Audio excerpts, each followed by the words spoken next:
Big Brother, mainstream media, government cover-ups. You want answers? Well, so does he. He's Alex Jones on the GCN Radio Network. And now, live from Austin, Texas, Alex Jones. After Climate Gate, Pachari Gate, Glacier Gate, Amazon Gate, and you've got racketeering globally. That document came out 2 months ago with the UN going and organizing key universities to engage in fraud. We go look at each university, Canada, Australia, the U.S., New Zealand, England. They are all cooking the books, cutting out temperature data that shows that we're cooling. In the last 10 years at least, the heating ended 15 years ago. You've got Pachari making all this money. This is unprecedented because the entire globalist agenda for the UN, IMF, World Bank to set up world taxation and to be able to shut down or curtail any industry that isn't part of their inside coterie, it's all imploding. But the battle isn't over. We've won a lot of big battles. We've now got the initiative. We can beat them, but they're ensconced. They're dug in. We're going to have to go house to house with these people in our towns, our cities. Schwarzenegger's organizing governors and mayors to take over locally. Absolute treason. He needs to go back to his own country. They'll sure kick him out in Austria. James Delingpole writes regularly for the Times of London, the Sunday Times, the Daily Telegraph. He's also a TV critic for The Spectator. He is the author of various novels, including, and we'll tell you about some of those. Also, well, he's a best-selling author and one of the great analysts breaking down what these people are up to. We'll also give you his website. This is a short segment, but James, is it safe to say, or let me ask you this question, is this exploding in their face in an even bigger fashion than you thought Climate Gate would originally? Definitely. I thought Christmas had come early with Climate Gate. It seems that next Christmas has come early as well, because this has been fantastic. We are having so many scandals, I almost can't keep up with it. But that's the good news. The bad news is, as Shakespeare said, we have scotched the snake but not killed it. And that's the problem.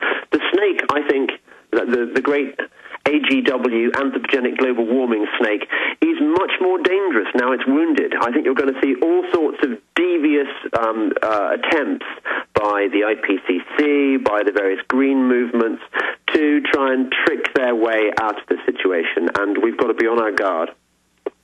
They've gone from stonewalling to now the BBC, The Age, and others going, oh, there were a few bad scientists that meant well because they know how real the problem is. And we now see the IPCC head and others saying, well, we did want to make it look worse because it is a real problem. So now they're saying we lied to save you. Well, it's interesting, Alex. Are your listeners familiar with Dr. Rajendra Pachari, the guy in charge, the beardy guy? He looks a bit like I call him the troll impersonator. He looks a bit like Saruman from Lord of the Rings. Well, he looks like Osama bin Laden's older brother. He does. Yeah, his uglier older brother. Yeah, that's the guy. Well, this Dr. Pachari is in charge of the IPCC, the Intergovernmental Panel on Climate Change.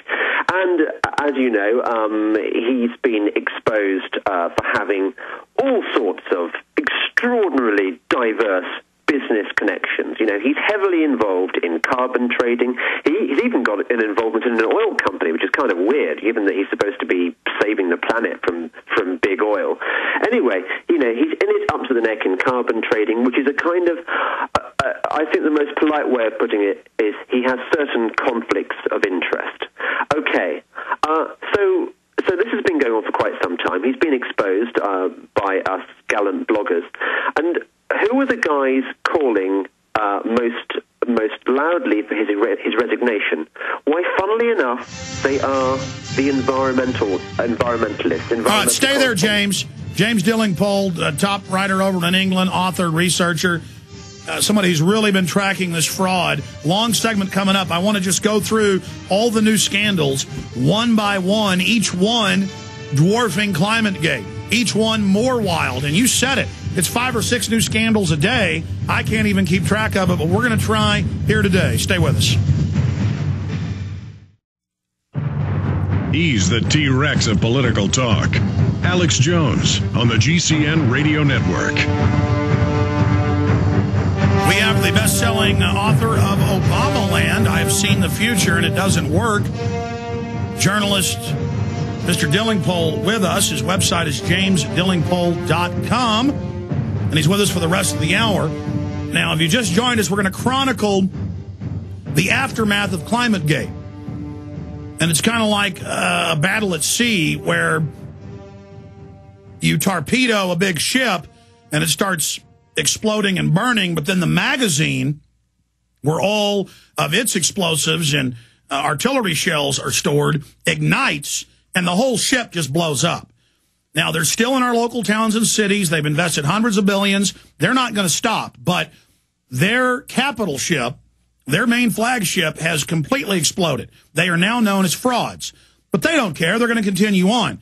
So we're going through the UN climate chief, who is admitting, all these errors in their reports, but it's coming out that they, quote, did want to make it look worse so that we would accept them saving us. And, of course, he makes money off shutting down ancient, and when I say ancient, some of the oldest and best steel mills, forges in England, and the government pays him to then set one up in India. So this is also a hijacking of industry. We're covering that scandal first. Then we're going to get into all the other scandals with Mr. Delingpole. Please continue, sir. Yeah, we've got Dr. Pachauri, who is the bearded troll impersonator we talked about earlier. And this guy is in charge of the UN body responsible for telling the world that the world is getting dangerously hotter. It's all man's fault. We must spend lots and lots of money. We must increase regulation. We must have carbon credits, carbon controls. And lo and behold, what is this guy doing? He happens to have involvements in the carbon trading industry. This carbon trading industry, which was invented, of course, by Ken Lay of Enron. This guy has got connections with the Chicago Carbon Exchange, which, of course, is whose shareholders include Goldman Sachs and Al Gore. So, you know, the net broadens. There are a lot of very rich people and organizations who are involved in this massive scam. And so Pachauri Gate, as we call it, is this guy being exposed as being compromised, let us say.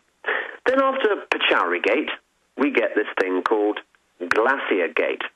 It turns out that the United Nations, the IPCC's fourth assessment report, you know, supposed to be the most accurate, up-to-date, most scientifically reliable report on the state of the planet climate-wise, tells us that the world's glaciers could be gone by 2035. Now, 2035 is not very far away, is it? So that's kind of quite a scary prospect. Could it be that man's evil work has been melting our glaciers so quickly they're going to be gone by 2035? Well, guess what? No, it isn't true at all. It turns out that this report got its figures wrong.